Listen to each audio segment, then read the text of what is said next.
നോക്കിട്ടാണോ വണ്ടി ഓടിക്കുന്നത്? നേരെ നോക്കിയാണോ വണ്ടി ഓടിക്കുന്നത്? അതുകൊണ്ടല്ലേ താഴെ ഞാൻ സഡൻ ബ്രേക്ക് ഇട്ടതാ. വണ്ടി എടുത്ത് മാറ്റണം. ആജ്ഞാപിക്കരുത്, അപേക്ഷിക്കൂ. ഇയാള് വണ്ടി എടുക്കുക. വണ്ടി ഞാൻ എടുക്കും. എന്റെ പൊന്ന് സാഗർ സാറേ, ഇനി ആ തീക്കളി വേണ്ട.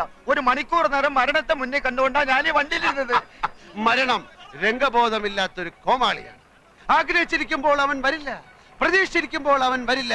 വെടിയുണ്ടയുടെയും ബോംബിന്റെയും ഇടയിൽ കിടന്ന് യുദ്ധം ചെയ്യുന്ന പട്ടാളക്കാരൻ ലീവ് കിട്ടി നാട്ടിലെത്തുമ്പോൾ സ്വന്തം പെരടത്തിലെ തേങ്ങ വീണായിരിക്കും മരിക്കുന്നത്. വണ്ടി പുറകോട്ടെടുക്കാൻ. മുമ്പോട്ട് വെച്ച കാർ പുറകോട്ടെടുക്കുന്നവനല്ല ഈ സാഗർ കോട്ടപ്പുറം. ട്രാഫിക് ബ്ലോക്ക് ചെയ്തിട്ടാണോ തന്റെ ഒക്കെ പ്രസംഗം? വണ്ടി എടുത്ത് മാറ്റണോ? കാക്കിയെ ഭയക്കുന്നവനല്ല സാഗർ. ക്ഷമിക്കണം സാർ, ഇദ്ദേഹം സുപ്രസിദ്ധ നോവലിസ്റ്റ് സാഗർ കോട്ടപ്പുറം.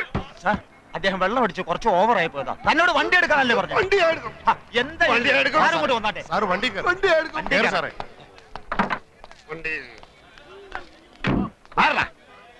ഒന്ന് ചോദിച്ചോട്ടെ പോലീസുകാരെ, ഈ തഹസിൽദാരുടെ വീട് ഏതാണ്? ഈ തഹസിൽദാരുടെ വീട് ഏതാണെന്ന് പറയില്ല. ഓ, അപ്പോഴേക്കും പിണങ്ങിയോ? അല്ലേലും ഈ പോലീസുകാരിങ്ങനെ മഹാ തൊട്ടാവാടികളാ.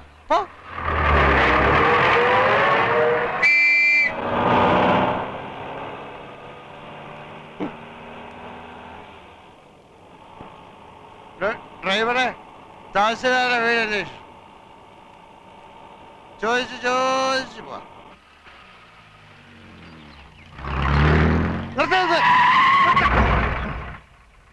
ഈ വീട് കണ്ടിട്ട് ഒരു തഹസിൽദാരുടെ വീട് പോലെ തോന്നുന്നില്ലേ? ഇത്രയും വലിയ ബംഗ്ലാവോ?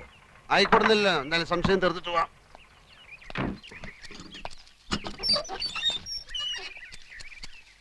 തഹസിൽദാരുടെ വീട് ഇതാണോ? തോട്ടക്കാര. തന്നോട് ഗേറ്റ് തള്ളി തുറക്കാൻ ആരാ പറഞ്ഞേ? തഹസിൽദാർ രാമകൃഷ്ണന്റെ വീടാണോ അല്ലയോ എന്നാണ് ചോദിച്ചത്. മുഖത്ത് കണ്ടില്ലേ? ഗേറ്റിൽ വലിയ അക്ഷരത്തിൽ എഴുതി വെച്ചിട്ടുണ്ടല്ലോ, അഡ്വക്കേറ്റ് ഗോപിനാഥൻ എന്ന്. എഴുതി വെച്ചത് മുഴുവൻ സത്യമാകണമെന്നില്ലല്ലോ.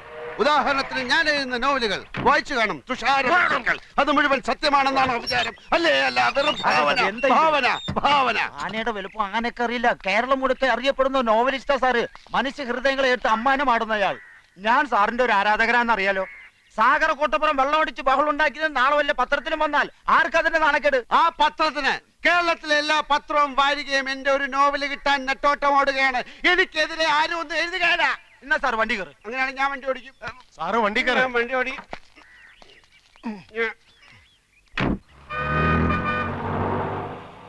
സാർ എത്ര നാള് കാണും ഈ തഹസിൽദാരുടെ കൂടെ? 30 ആഴ്ചക്കുള്ള ഒരു തുടരൻ ഉടൻ വേണം. ഒരു സർവീസ് സ്റ്റോറിയാണ് ഉദ്ദേശിക്കുന്നത്. ഒരു സർക്കാർ ഓഫീസിലെ അഴിമതി, കുതികാൽ വെട്ട്, പ്രേമം, ഗർഭം, അതൊക്കെയാ വിഷയം. അപ്പൊ സർക്കാർ ഓഫീസിലെ രീതികൾ, ദൈനംദിന ജോലികൾ, മറ്റ് വിശദാംശങ്ങൾ, രാമകൃഷ്ണനുമായ ഒരു ചർച്ച. അതിപ്പോ എത്ര ദിവസം എടുക്കുന്നൊന്നും പറയാൻ മേല. ഈ രാമകൃഷ്ണനെ തഹസിൽദാരായി ഇങ്ങോട്ട് സ്ഥലം മാറ്റം വാങ്ങിച്ചു കൊടുത്ത ഞാനാ. നല്ലവനാ, പക്ഷെ ഒരു കുഴപ്പമേ ഉള്ളൂ, 3 പെഗ് കൂടുതൽ അടിക്കുകയല്ല. ഞങ്ങള് രാമവർമ്മ ക്ലബിലെ ചീട്ടുകളി ഫ്രണ്ട്സാ. സാറ് ചീട്ടും കളിക്കൂ? ആ, കാശ് വെച്ചേ കളിക്കൂ. സാറിന്റെ നായകന്മാരൊക്കെ എന്തുമാത്രം സൽഗുണ സമ്പന്നന്മാരാ. ആ നായകന്മാരുടെ സൃഷ്ടാവ് ഇങ്ങനെയുള്ള ആളാണെന്ന് ആരാധകർ അറിഞ്ഞ ഒരു തേങ്ങയിലടോ. എടോ, താനടക്കമുള്ള എന്റെ എല്ലാ ആരാധകന്മാരും വെറും കിഴങ്ങന്മാരാ. എന്താണോ എന്റെ നോവലുള്ളത്? പണക്കാരിയായ ഒരു കാമുകി, കൂലിവേലക്കാരനായ കാമുകൻ, വില്ലൻ കാമുകിയുടെ അച്ഛൻ. ഇതേ കഥ ഞാൻ എടുത്ത് മറിച്ചിടും. പുതിയതിൽ കാമുകൻ പണക്കാരൻ, കാമുകി കൂലിവേലക്കാരി, അച്ഛൻ സെയിം. പിന്നത്തെ നോവലിൽ പശ്ചാത്തലം മാത്രം മാറും. റബ്ബർ എസ്റ്റേറ്റിന് പകരം ഒരു ഫാക്ടറി, മത്സ്യത്തൊഴിലാളിക്ക് പകരം തേങ്ങ വെട്ടുകാരൻ. എല്ലാത്തിലും കാണുവോ ഒരു റേപ്പ്, ഒരു ഒളിച്ചോട്ടം, ഒരു സ്റ്റണ്ട്, പിന്നെ കുറച്ച് സെക്സ്. ഡ്രൈവറെ തഹസിൽദാരുടെ വീട് ചോദിക്കണോ? നമുക്ക് ചോദിച്ചു പോവാം. തനിക്കൊരു സത്യം അറിയോ? പൂങ്കിളി വാരികയിലെ മന്ദാര പുഷ്പങ്ങൾ എന്ന നോവല് എന്ന നോവലിസ്റ്റ് CV രാജമ്മ ഞാനാ. ക്രിസ്ത്യൻ പശ്ചാത്തലത്തിൽ നോവലുകൾ എഴുതുന്ന മാത്യു പള്ളിപ്പറമ്പിൽ ആരാന്ന? അതും ഞാൻ തന്നെ.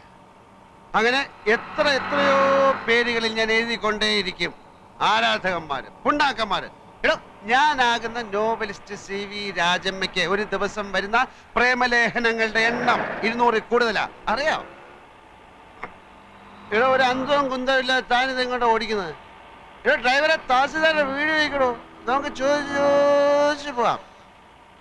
ചോദിച്ചു പോവാം. ചോദിച്ച്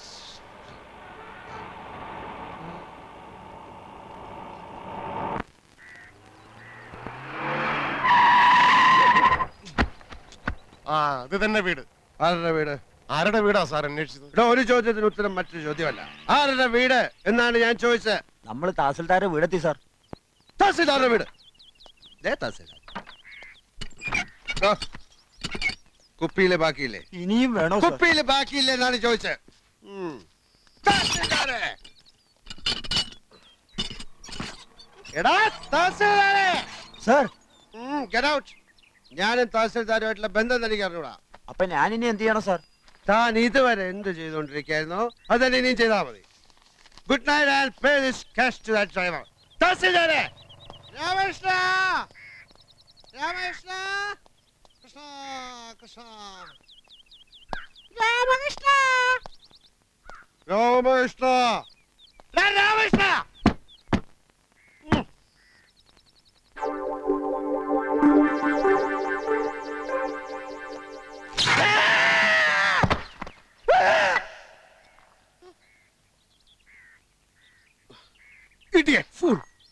തഹസിൽദാരാണ് അത്ര തഹസിൽദാർ. ഇവിടെ ഒരു സ്വിച്ച് നന്നാക്കി വെക്കാൻ അറിയാത്തവനാണോ ഒരു താലൂക്ക് നന്നാക്കാൻ നടക്കുന്ന റാസ്കൽ? പഠിച്ച മദ്യവും വേസ്റ്റായി.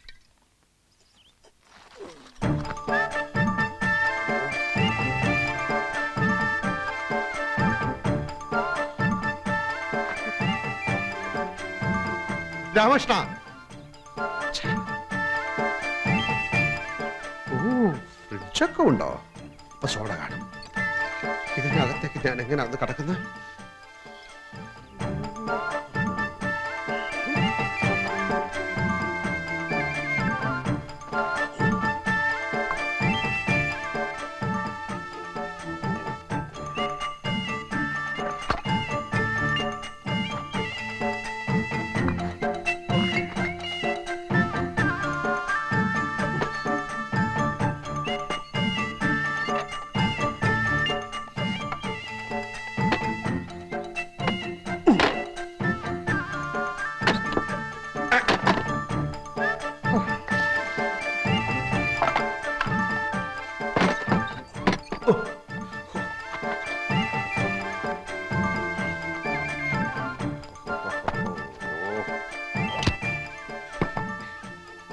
സോഡ ഒരു തഹസിൽദാർ.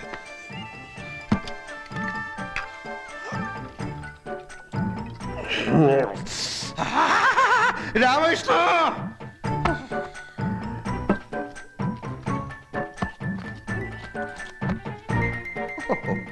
ഇവൻ ഫുൾ സെറ്റപ്പിലാണല്ലോ.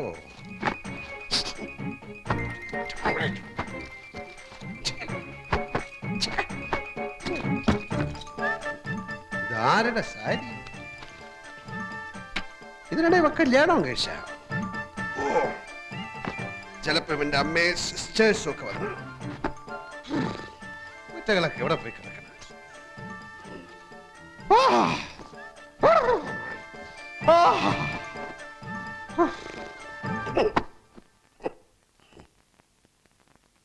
ഒരു മുണ്ടു കിട്ടാൻ എന്ത് വഴി? നഗ്നത.